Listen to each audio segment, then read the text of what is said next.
아침 말씀. 오늘 본문 말씀은 욥기 37장 1절에서 13절입니다.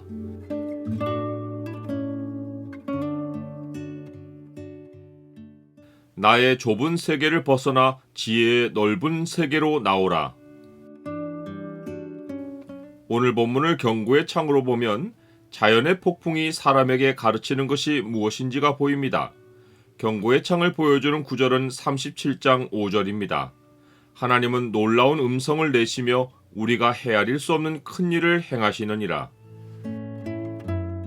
여호와 하나님은 시내산에 강림하여 말씀하실 때 우레와 번개와 빽빽한 구름을 동반하셨습니다. 성막 위의 구름 기둥과 불 기둥도 시내산에서 폭풍 가운데 임재하신 하나님을 상징합니다. 하나님은 예수 그리스도로 자신을 계시하기까지 구약시대 내내 폭풍의 현상으로 자기 백성 가운데 임재하여 말씀하셨습니다. 모든 사람은 폭풍을 먼 데서도 보며 가축들도 우레소리와 번갯불이 나면 폭풍이 다가온다는 것을 압니다. 다만 세상 사람이나 짐승과 하나님 백성이 다른 점은 하나님의 사람은 폭풍이 일 때 하나님이 자기 영광을 드러내어 말씀하실 것을 기대하는 것입니다. 엘리후는 하나님이 폭풍으로 나타나 자기에게 말씀하신 일을 경험해 본 터라 그 일을 마음에 떠올리며 그때 자기의 마음이 떨며 그 자리에서 흔들렸다고 고백합니다. 이제 엘리후는 하나님 앞에 서게 될 욥을 준비시켜 주려고 폭풍 가운데 들리는 하나님의 음성을 듣는 것이 어떤 경험인지를 자세히 말해줍니다. 그는 먼저 욥에게 하나님의 음성, 곧 그의 입에서 나오는 소리를 똑똑히 들으라 라고 말합니다. 그가 이렇게 말한 이유는 그가 경험한 바에 따르면 하나님은 정확한 메시지 형식으로 음성을 들려주기도 하지만 자연현상 자체를 사용해서도 놀라운 음성을 내시기 때문입니다. 그러하니 사람이 하나님의 음성을 똑똑히 듣지 않고는 자연현상만 보고 그가 말씀하시는 음성은 듣지 못할 수 있습니다.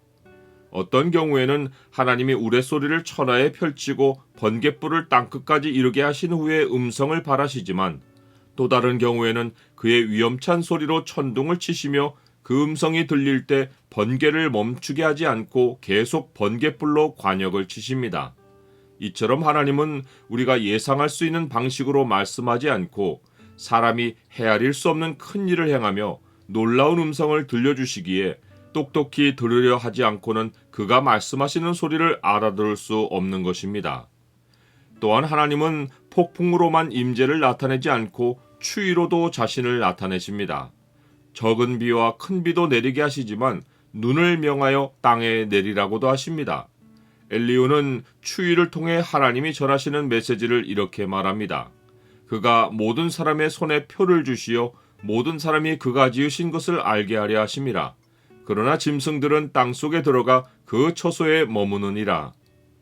표라는 말은 묶는다는 뜻이기도 하는데 번역 그대로 표를 주신다는 의미로 보면 하나님은 눈이 내릴 때 사람이 눈송이를 손으로 받아 겨울의 표를 그 손에 주어 사람으로 이제 겨울이구나 하고 생각하게 하시는 것입니다. 즉 하나님은 눈을 통해 모든 사람이 하나님이 지으신 창조 질서를 깨닫게 하시는 것입니다.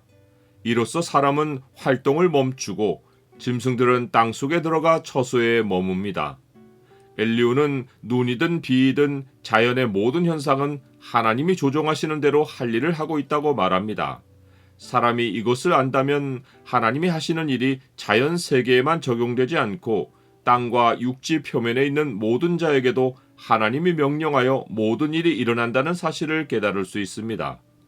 하나님은 폭풍우와 추위, 곧 계절의 변화를 사용하여 일하시되 어떤 경우에는 사람을 징계하기 위해서 하시고 혹은 순전히 땅이 소산을 내기 위해서도 그리하시고 혹은 징계가 아니라 누군가에게 긍휼을 베풀기 위해서도 그리하십니다. 하나님이 하시는 모든 일에는 하나님의 음성이 있고 이것을 분별하는 것은 우리의 몫입니다. 나는 하나님이 일하시는 방식을 잘 알고 있습니까? 하나님은 우리가 삶의 환경에서 하나님의 음성을 들을 수 있도록 하나님이 일하시는 많은 패턴과 세상 징조를 성경 안에 가득 남겨놓으셨습니다. 하나님은 폭풍으로도 임재하고 추위로도 자신을 나타내시듯이 우리는 삶의 많은 현장에서 하나님의 놀라운 음성을 들을 수 있어야 하고 하나님이 우리가 헤아릴 수 없는 큰 일을 행하신다는 사실을 깨달아야 합니다. 욥은 고난 속에서 이유를 찾으려고만 하고 그가 지금까지 들을 수 없었던 하나님의 놀라운 음성과 그가 헤아릴 수 없는 하나님의 큰 일을 찾으려 하지는 않았습니다. 하나님이 욥에게 바라시는 바는 욥이 자신의 좁은 세계를 벗어나 하나님의 넓은 세계로 걸어 나오는 것입니다. 그 세계가 바로 하나님의 놀라운 음성이 들리고 헤아릴 수 없는 하나님의 큰 일이 행해지는 지혜의 세계입니다. 이것이 욥이 찾고자 했던 그 세계이고 욥기가 추구하는 목적지입니다. 그러나 지혜는 어디서 얻으며 명철이 있는 곳은 어디인고 그 길을 사람이 알지 못하나니 사람 사는 땅에서는 찾을 수 없구나.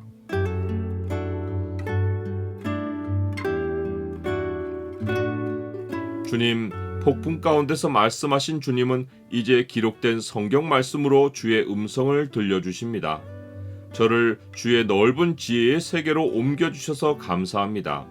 주의 놀라운 음성과 헤아릴 수 없는 주의 큰 일에 매일 눈과 귀를 열어 주옵소서. 예수 그리스도의 이름으로 기도드립니다. 아멘.